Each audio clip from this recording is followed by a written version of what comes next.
Hey family, hey, I'm making this video um for my live because my friend Destiny from Vegas told me she couldn't hear my live. I figured that I was just on live this morning chilling, and I be talking so low when I know I got the big old mouth with some big old lip. But look, so what I was talking about when I started crying was my journey that I did for 2 years with what I believe, because I let me backtrack. See, did why? Because you don't want people to get it missed out of content. So I was doing a bunch of blabbering off, obviously, just to myself. You know what I'm saying in the camera, so it wouldn't seem like I was talking to myself. So look, so what I was talking about was soul ties and church people being afraid of talk about soul ties. I've been waiting on pastors who I love. All my pastors were good pastors, but I've been waiting on pastors to elaborate and help me learn exactly what a soul tie is, how to get rid of it, other than what they tell you briefly is don't have in social media. So I can't say it. I don't want to get flagged again. But don't have this. It's how you prevent a soul tie. And I'm like, what about the one that I got already that I feel like won't lift up whatever it is that I feel it is, could be or not. You always wanted them to elaborate. And I went to the series on soul ties, and to me, they did not elaborate on exactly what a soul tie is. So look, I went to Starbucks earlier, y'all. I got me the Summer Skies drink. Try it. They have a refresher. It was better yesterday. Baby God spent all their money today thinking it was gonna be good. It wasn't sweet enough, but I did have a sugar attack. I feel like yesterday, baby, I ate a half a pack of Oreos, and I had a small one of this, but a half a pack of Oreos, and it was sweet and good yesterday, the small one. And so today, maybe the Lord went with me to Starbucks, and it wasn't sweet at all. And I skipped coffee that morning because I ain't got no sugar. And yesterday I did have a coffee early, and I put brown sugar in it. So I definitely went to sleep at 6:30. Didn't eat dinner because I feel like I had a sugar attack, okay? Anyway, I'm not a diabetic. But anyway, so when I talk about soul ties and the church is afraid to talk about soul ties, I feel like for the last 2 years that I was missing from my family and stuff, I left because my kids is so grown, you know what I'm saying? And I left and I went on a 2 year journey, I believe, with my husband. Hopefully I don't cry again now that y'all can hear me, because it's definitely not that deep for me anymore. But I feel like my husband passed away. I was married. I got married at 17, and I've been married all this time to a man who, look, we were still cool a little bit, friends a little bit. And, he was my little boo thing. We ain't, wasn't dealing with each other. We ain't dealt with each other. And here's Maya. This Maya daddy I'm talking about, that was my husband. And Maya, everybody know, is 19 years old. Maya 19, and me and her daddy last 6 months after I had her, so she'll be 20 in June. But we still stayed married, and we were cool. I am not gonna tell the story. We were cool. He would call me, and I was his baby mama. And when we were together, we were in love. So I talk about soul ties in the video, the live I was on this morning when I started crying, and how I was waiting for the church who is afraid to me to get deep like that, which is what my Genesis 2:18 shirt is about. The church being afraid to get deep when you have girls like me who really want to be as saved as they could be on earth, doing whatever time they're going through. And I've been waiting on the church to elaborate on soul ties, and to me they didn't. But look, I'm finna tell y'all what I believe a soul tie is, and the curse that I believe my husband, he died. We weren't in the same state, and when he died, I believe years later, about 2 years later,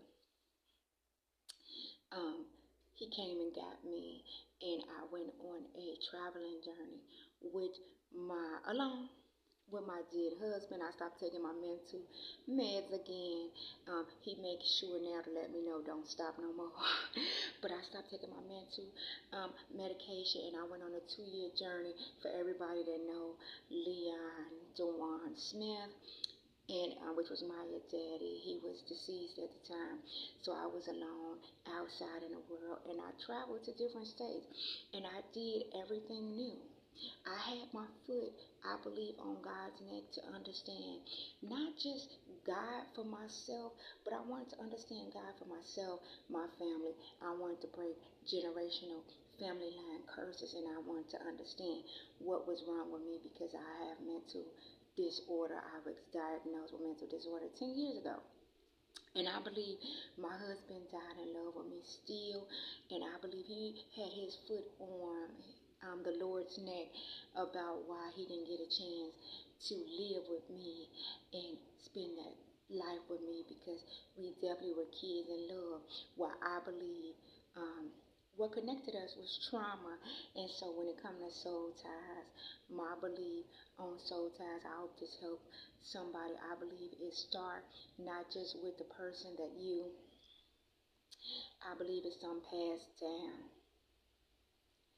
from generation to generation to generation. It's passed down. I believe the enemy know that he can count on your family line for whatever you don't like about yourself, that you don't know why you do it. But then if you think about it, or if you have them conversations with your grandma like I did, or your mama like I did, you'll realize my grandma did this. My mama did it. My aunties did it. And now I do this. And it's something that could be horrible as African American people. I'll just say something simple like high blood pressure, passed down from generation to generation. And so Satan can count on you to cook that fried chicken for yourself, to go to church and get out of church and go home and cook fried chicken for you and your friends and your family, and feed them that greasy, deep seasoning down south meal, them greens with pork. He can count on you to do that. It's a generational curse passed down from family line to family line, that's killing some families for real, that's making us hate ourselves because we have to take medication every day to control our high blood pressure. Well, I stayed on the neck of God, not Satan, the other way around. I stayed, yes, I said it, I believe on God's neck, because I didn't want to live this life. I wanted to understand what was wrong with me. I want to understand what was wrong with my family line, what was going on, what we was doing wrong. I prayed for both of my children for the last 22 years on my knees and my neck. And Maya turned 17. That's when my kids acted like teenagers, when they both turned 17. And eventually I ended up fleeing. And this time I went with my deceased husband, I believe, and God. But I do believe I went with my deceased husband because we never got to spend that time together and living together. Because he went to the military, and I was afraid at 17 when I got out of high school and had Maya. Even though I was married, I was afraid to follow him. He was in Connecticut at the time. I was afraid. And so he eventually cheated on me and made a new family. And I don't know if it was real or not, but he tried to come home several times because I would talk to him. I loved him. But I couldn't accept him back in my life. I feel like he betrayed me. He cheated on me. I couldn't accept him back. And we eventually, we both moved on with our lives. And I lived a life of trauma, growing deeper and deeper, trying to understand the trauma. But as a woman, African American woman, getting more trauma into my life because that hurt that I landed on me. But I don't believe soul ties. I don't believe it just came from him and me, because I believe me and my husband was connected through trauma, because his family line was horrible with trauma and what they had, and so was mine with hidden trauma and what we had. And we were connected. We were so in love. Why, this is the only husband I ever had, only marriage I ever had. And we were so connected with trauma, but not in love because of the trauma. But we had the trauma, which is what connected us. So I believe with soul ties that Satan, the enemy, can count on you for certain things. And he connects you with other people who have something in common with you or your family. Curse is why a lot of women today are saying, I can't date nobody, I can't find nobody. They hate our men, our own heritage men, black men.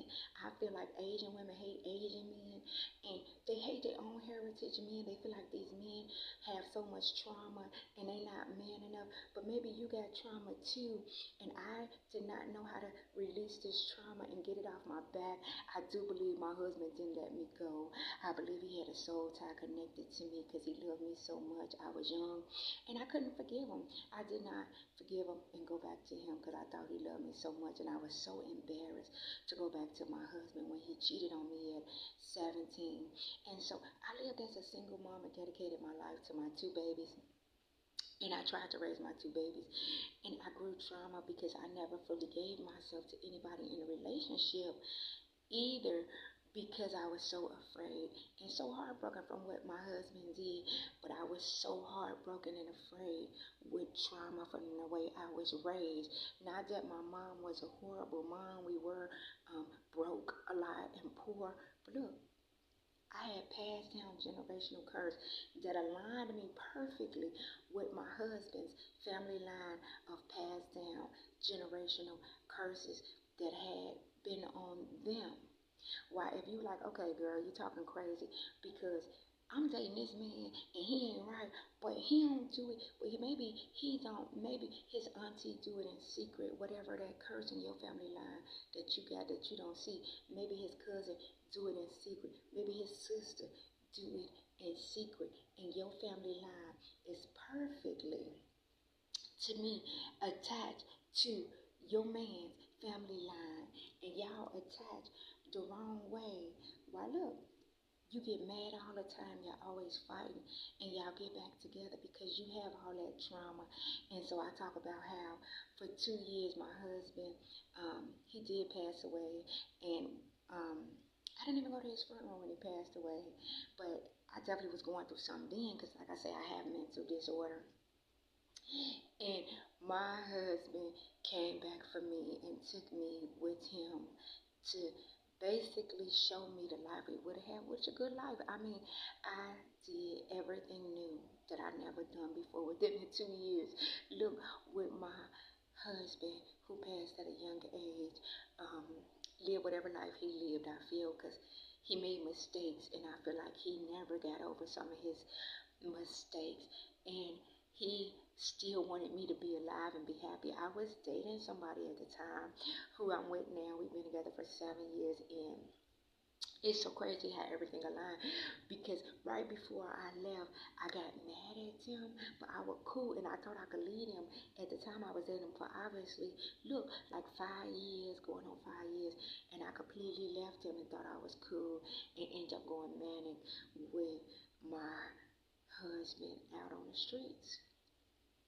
I went and my family was like so worried about me. I went MIA, let my phone get cut off, and I went for almost 2 years with my deceased husband, for him to enjoy his wife, living with her, which he never did, and I had the time of my life. I went to Beyonce concerts. I went to Kevin Hart concerts. I lived in hotels. I lived in shared Airbnbs. I lived in unshared Airbnbs. I rented it out. I lived outside nights. I ate a lot of different cultures, a lot of different foods. I went to cafes. I read books outside. I slept outside. And so I talked about one night I was out, and I got back to Milwaukee, and I didn't want to go home to my hometown, Chicago. And so I went to Milwaukee, and I loved it. At the place I was at in Milwaukee, it was cool. It was beautiful. They had a bunch of stuff walking distance. It reminds me of like this cultural background. I was like, okay, I'm going to stay here. And so I was trying to get my money right in Milwaukee to stay there because I still had money. And I couldn't get it right enough. And the offers I was getting for places to live in Milwaukee, I wasn't happy with them and the prices in my budget range. And I ended up living in a shelter in Milwaukee while I was still trying to find somewhere to live. I ended up living outside on bus stops so many nights. And this one night I stayed outside because I was debating going home to Chicago, which I didn't want to go. And I was outside and they were partying this night, y'all. I don't know what holiday it was, but it was the summertime. And I had like 5 days before I got my money for the next month. It was the end of the month in the summertime, and these people were partying. So I had a couple dollars, but not enough to get even an Airbnb.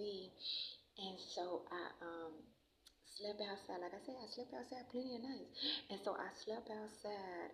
Um, but I partied with these people because they were partying, y'all. They were going. There was a little chicken joint over there. I even went and got some chicken. I got me something to drink, not no liquor because it was a Whole Foods over there. So I got me like some juice before they closed, and I got me some chicken and fries. And I just sat on the bus stop partying. The music was popping wherever I was at in Milwaukee before I ended up in a shelter. And look, y'all, I partied all night and went to sleep. Just how good God is. I woke up the next day at 3 o'clock in the morning.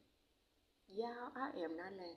I completely slept to 3 o'clock p.m.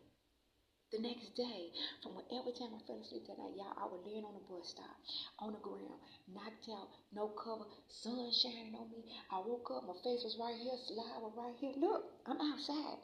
My purse over here, and remind you, I still had income and money.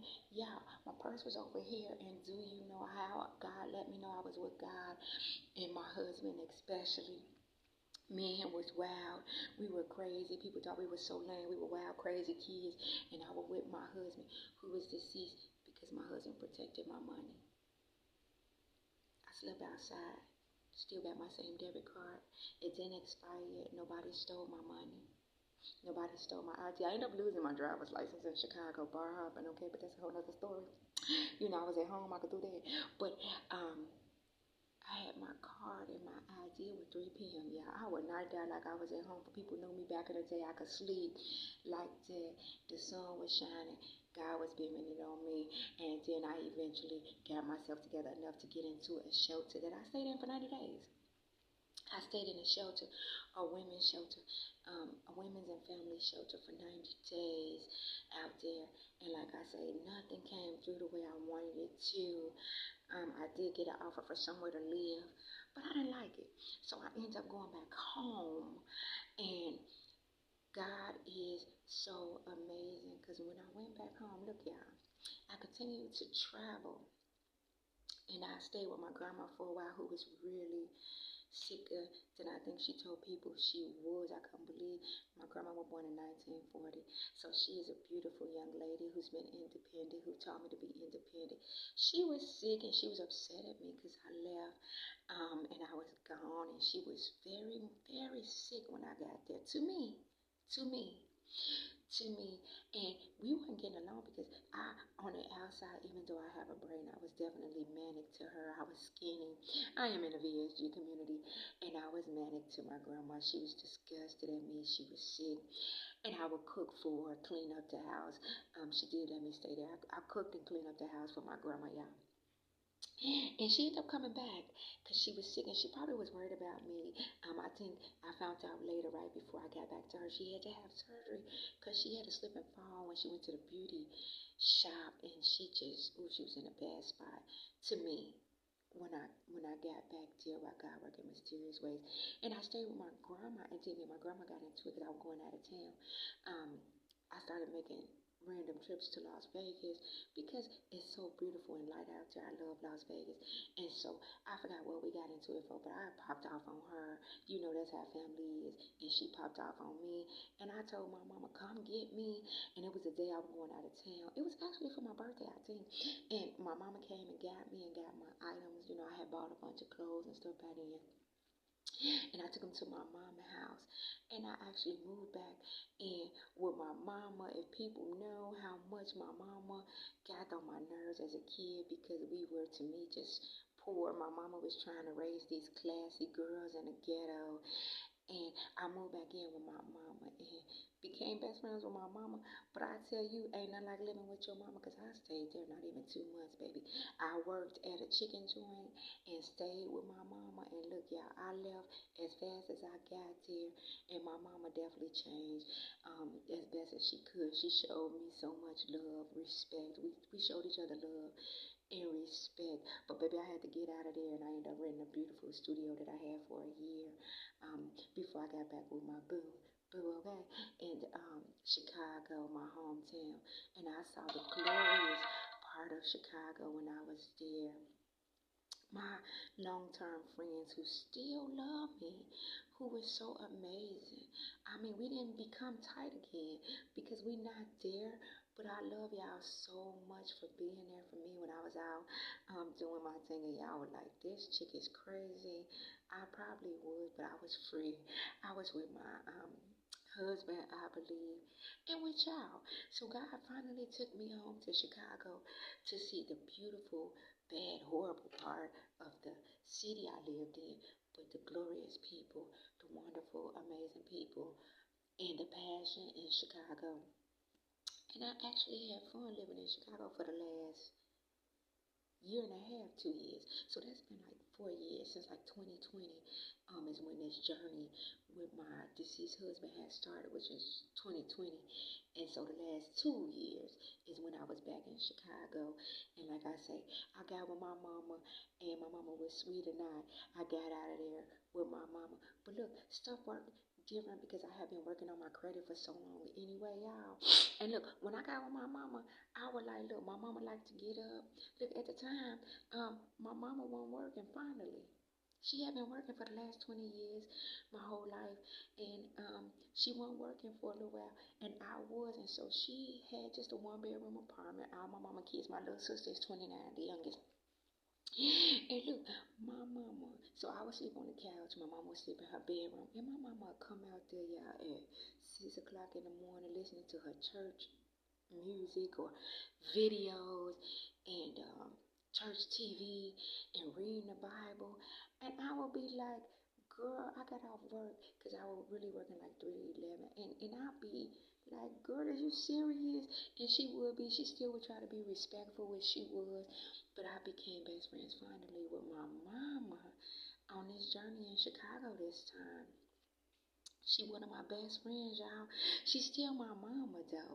I'm still scared of her. She still look like she'll slap the stew out of me.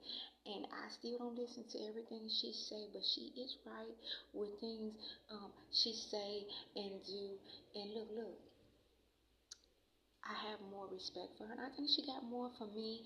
She saw me manning, and I wasn't taking my medicine for a while until I got back on my medicine, actually, when I got my own place. Is when I got back on my medicine, when I got my studio, but my mama talk about it. And when I got to my studio, which happened a lot when I moved in my own spot, y'all, I started cutting my phone off and sleeping a lot, of course, because this time when I went manic, it was different for me, but it was different for my family. I hurt them really bad, especially my children. And look, I had to apologize, but a little bit I had to apologize and deal with a lot of trauma that I believe me and my family and my kids had to deal with. My kids at an older age, especially Maya, I talk about, because everybody thinks she my baby, and Keela ain't. Maya, I realize, is my sweet, mean, rough around the edges child. Her mama and her daddy was something else, y'all. And at 17, she definitely got a part of her mama she never seen before. I mean, baby, we was outside boxing like Muhammad Ali and Mike Tyson. Look, because I didn't want her to go to the military. For me, I was manic, maybe to her, but we got into it. But Maya was really smart. She got accepted in Howard College. That's on her packet, and I was going for college. She wanted to go to the military. Shout out to my older sister who retired 20 years. She is a young, 3 years older than me. I'm 37. I don't want to tell her age or none. Veteran.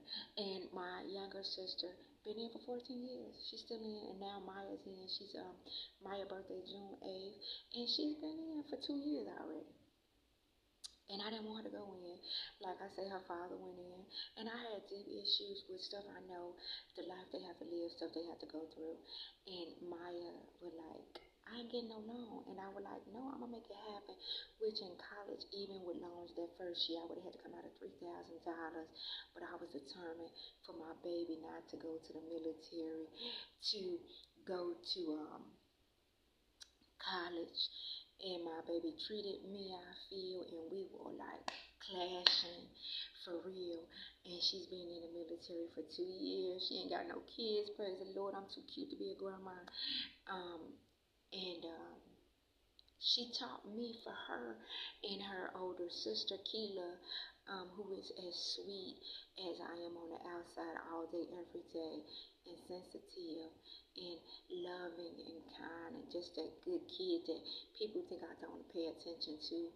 Not because she's the black sheep, because she's a good kid. Okay? So Keela could do whatever she wants to do. What about your own kids? Can I get an amen? Hallelujah. So Maya, on the other hand, taught me first with dealing with kids in their 20s, that is their life. What I went through was my issue in my life because I went through what I went through, and she still went to the military. Before I left, I helped sign her up.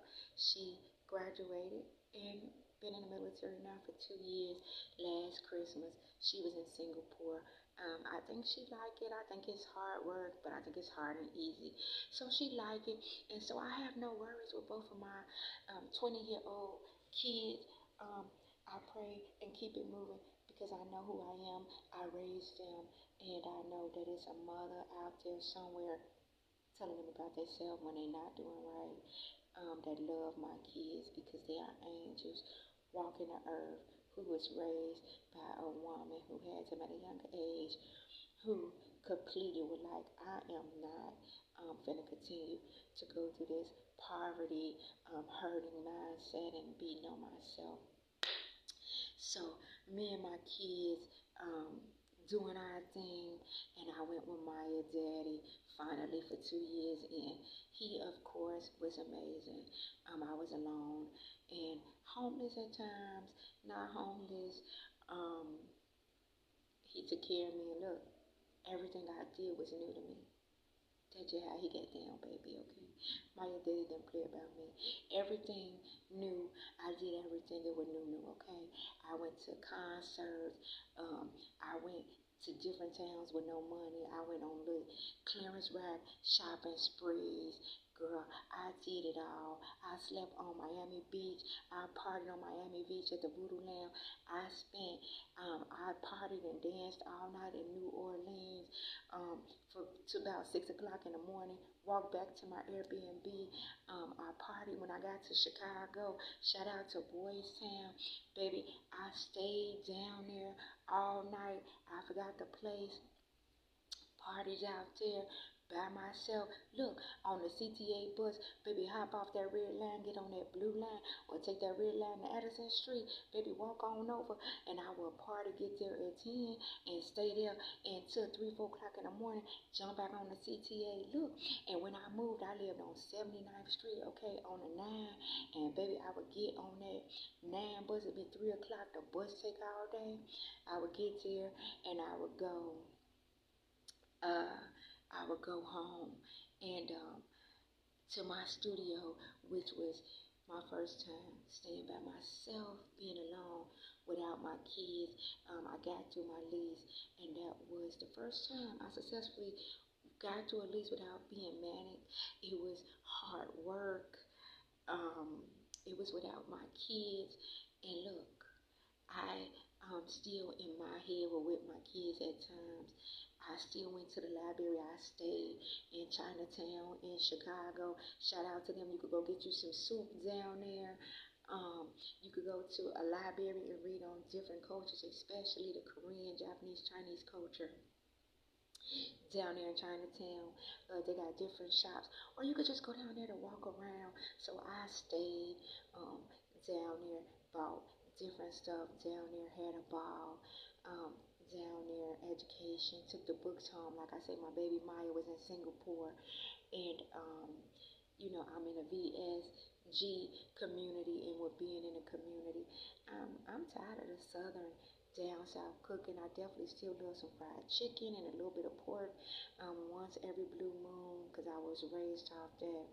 But I am into eating more Korean recipes, soups, a lot of vegetables, a lot of fruit. That's what I like now that I live in Florida, down south. Um, I'm not eating a lot of down south cooking down here. I'm eating soups. I boil chicken. I don't fry it that much. We definitely eating chicken today that I put on my lab, and guess what? We putting it in the oven, y'all. We go get them hot wings cracking and them barbecue wings, and I can't wait. Um, but that's what I was talking about when I cried to everybody, especially my boo Destiny. Take care of them kids. Them kids gonna always take care of you. Look, my kids was gone. They were upset. Maya's a Gemini. This was the first time she got this upset at me, and she held a grudge that she thinks she still got it a little bit. But maybe she don't. Maya does stop and she keep it moving. She a big girl. She's rough around the edges. People don't know it because her mom and her daddy was something else. So um, let's build up that black girl, especially education. I know so many black girls that's educated for real, but look, when they came home from college, they had to be ghetto to dummy down themselves because maybe we were dummies, some of us, and I'm gonna put myself in it, who didn't go to college, who didn't understand that life. Why I wanted both of my children to go to college, which neither one of them did yet. But look, um, let's not dummy down anymore. Let's bring that education up.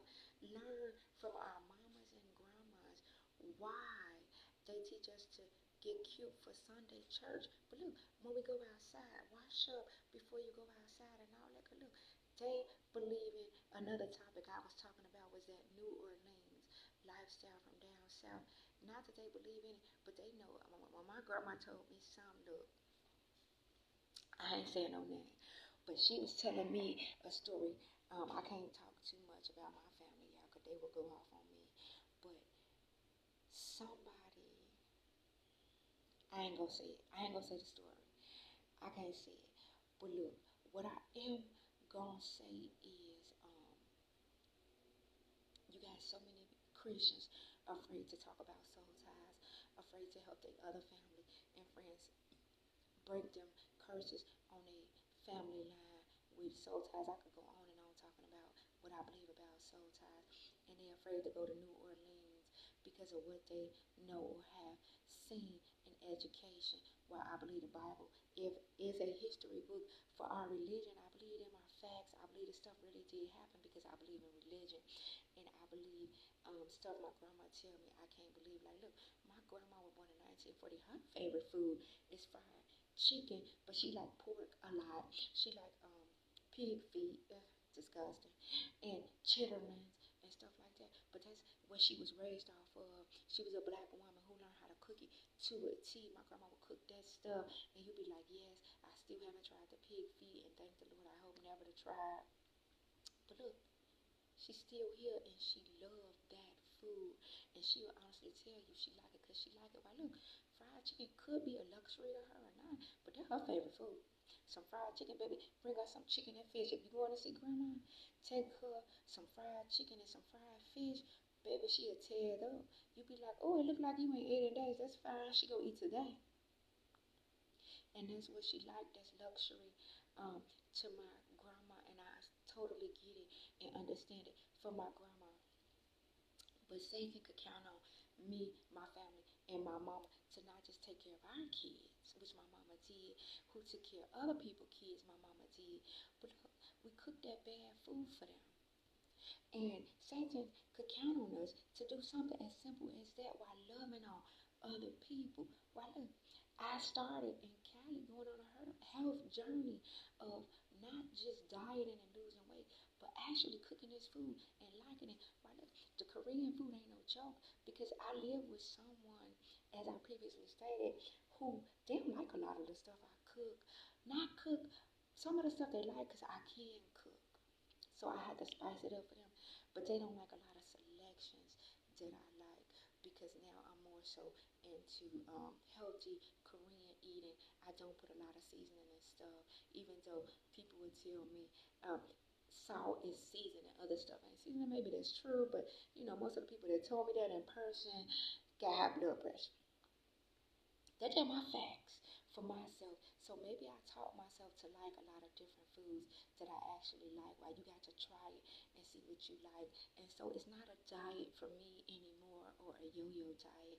It's more of a lifestyle. Look, I could get up now and go eat fried chicken and not feel guilty. And I'm going to tell you why. Because I went for a walk today. I exercised already today. I walked to Starbucks. I walked back. I know I'm going to work out. I drank my water.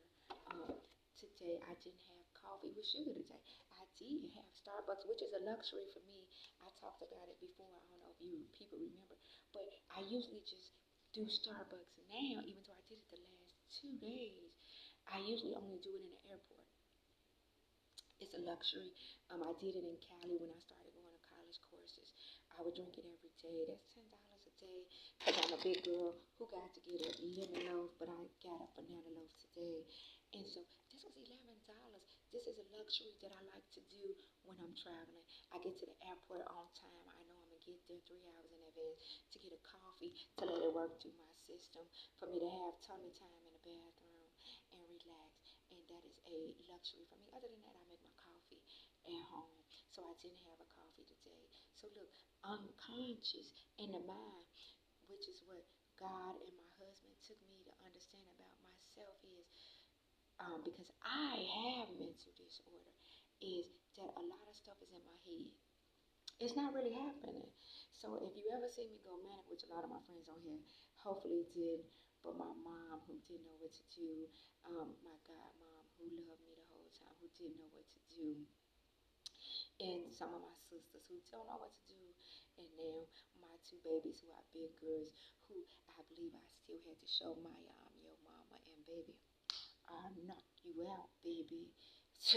Come on now, I don't care who Muhammad Ali and Mike Tyson is, but baby, I'm gonna send you to heaven, okay? And she saw me manic, and I think now Maya, and maybe my kids embarrassed or not, but they know their mama really got mental this. Something wrong with her. I'm the fun mama because something wrong with me, maybe a little bit or not, and and they got to see it this time, especially Maya finally at her old age of 17 got to see mama go manic and be upset over her decision with her life. And so now I don't care. She made the right decision. She's been in 2 years. She got 3 or 4 years, and if she get out or not, she can go to school for free. Girl, live your life, cause mama be out here trapping and clapping, okay?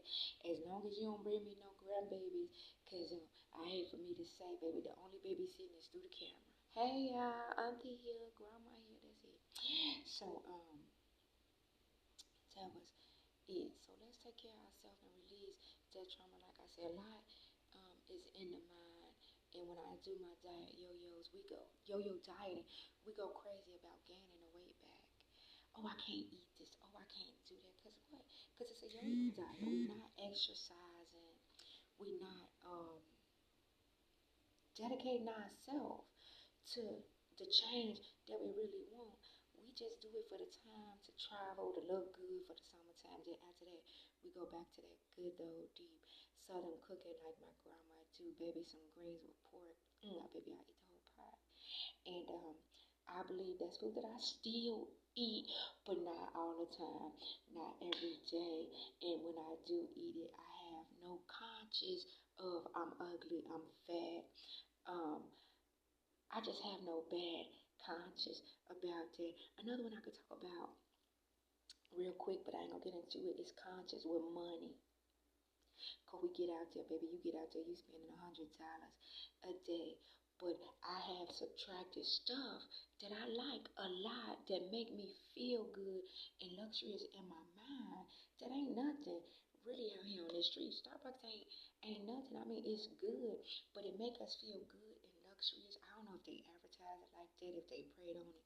Look, but somebody in Starbucks really put love in what they marketing skill was in marketing that you drink Starbucks, the price make you feel luxurious. I don't care what nobody say. You be like, oh, this is disgusting, but you feel cute for that day. But what you gonna do tomorrow? So I cut stuff out like Starbucks that I like because I like to travel. And so when I'm traveling, I get a big boost. I am traveling somewhere, everything paid for, and look, I get to the airport early, baby, to get me a Starbucks coffee. When you talk about a woman that Satan can't come and mess with, who? Baby, Tutu. Baby, you catch me in the airport drinking a Starbucks. Look, and I'm in the airport, and I have no conscience in my mind that I spend too much money because I plan my trip a month ahead at least, and everything is paid for, and I got extra spending money and the coffee. Girl, I am telling you, I've been out here living life. My husband was definitely with me as a sweetie pie. He was, even though he was gone and deceased. And like I said, I did this for the last 2 days. I ain't doing it tomorrow.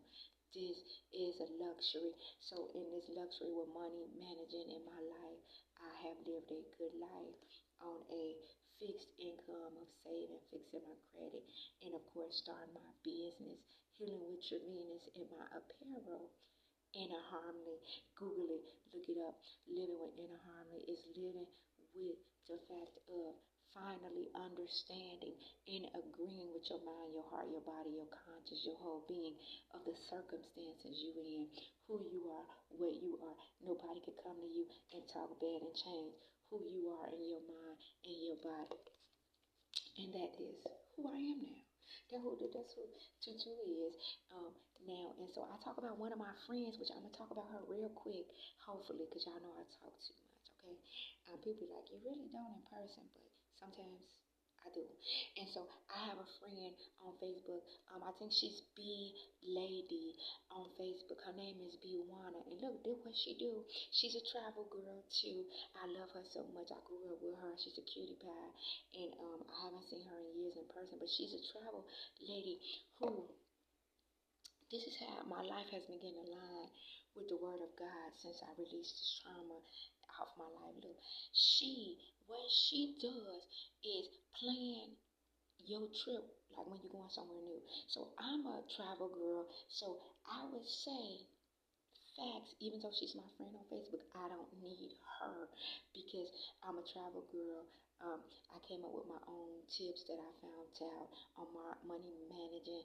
I'll book a travel flight to leave late, like we did from Philly to come back, where I can ride public transportation. I can find little nicks, like when you on the public transportation, little cafes, little collectible item stores, stuff in different places. Like in New Orleans, I know how to take the bus back to the airport and not spend that expensive money. Now the economy went up, so Lyft and Uber is more expensive. Renting a car is expensive, so I know how to take the bus there. I know how to take the bus a little bit in LA. I know how to take the bus, of course, in Chicago.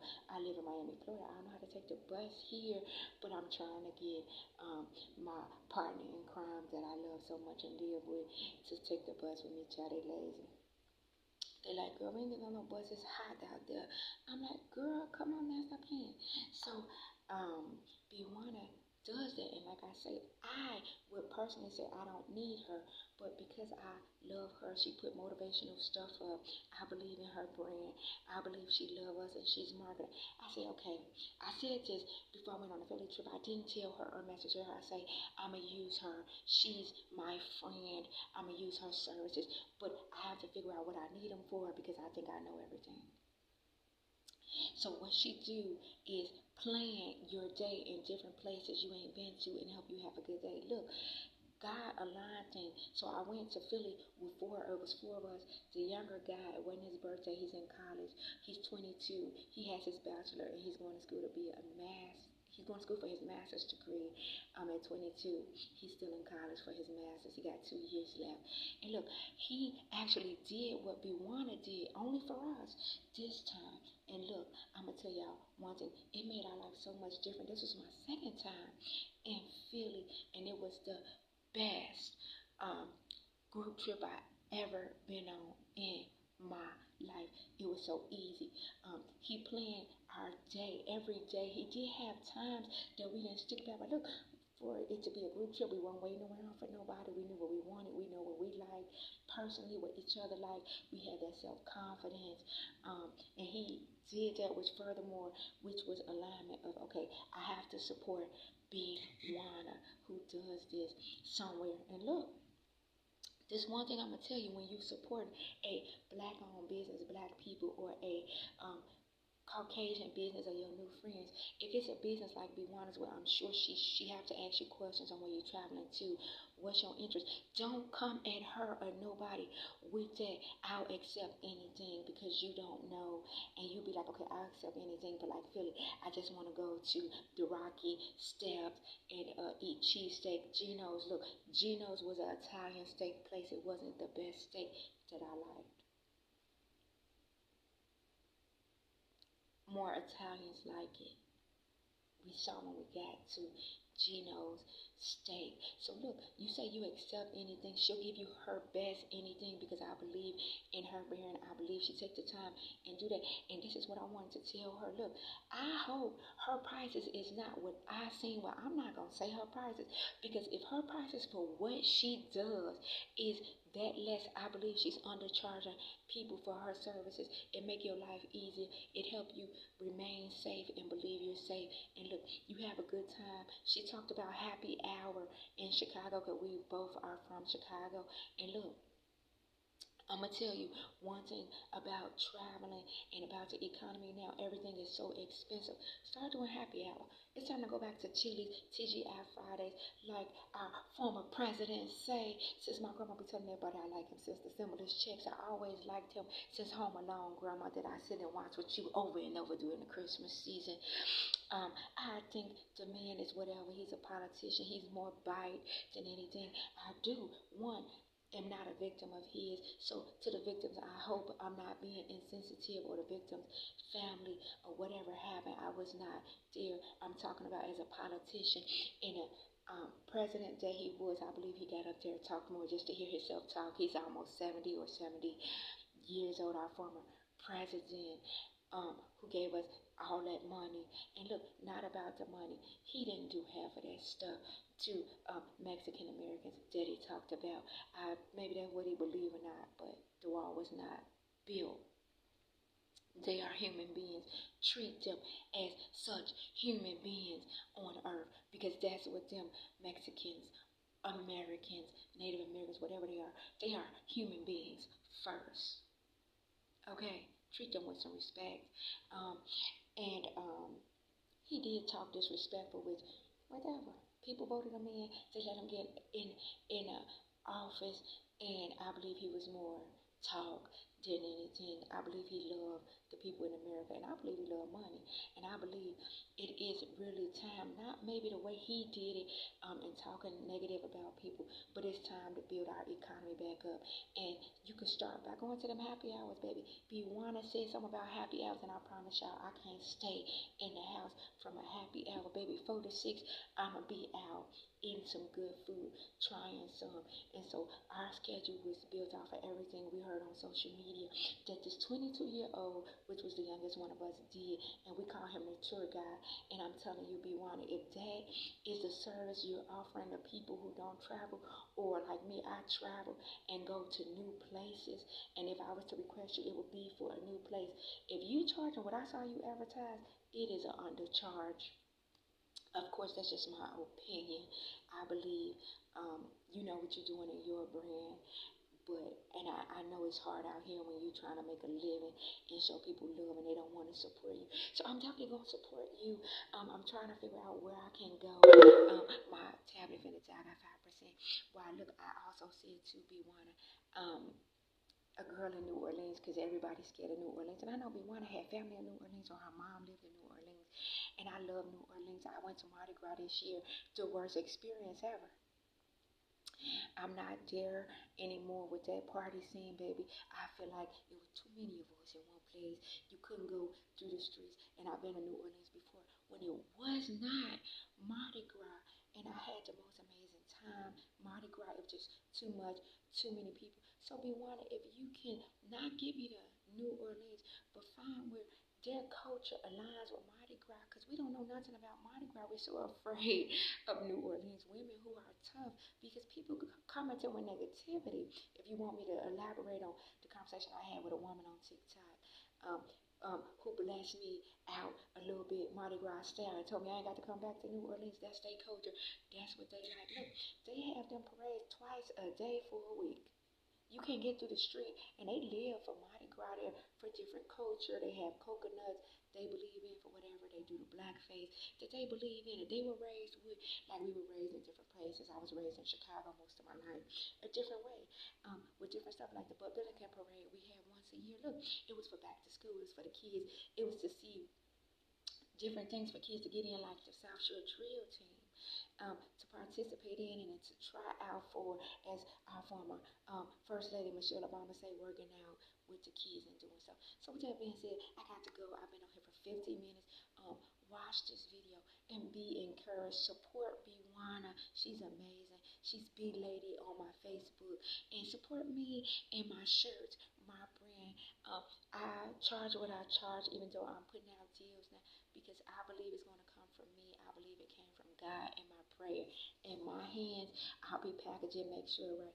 I believe I'm blessed, and that when you get my shirt, I know for a fact God is going to help you have a creative mind to be blessed and to get out of trauma, poverty mindset. Look, and you're going to feel love and hope everywhere with my shirts, and that is my brand by myself. It's not from nobody else. I'm doing everything myself.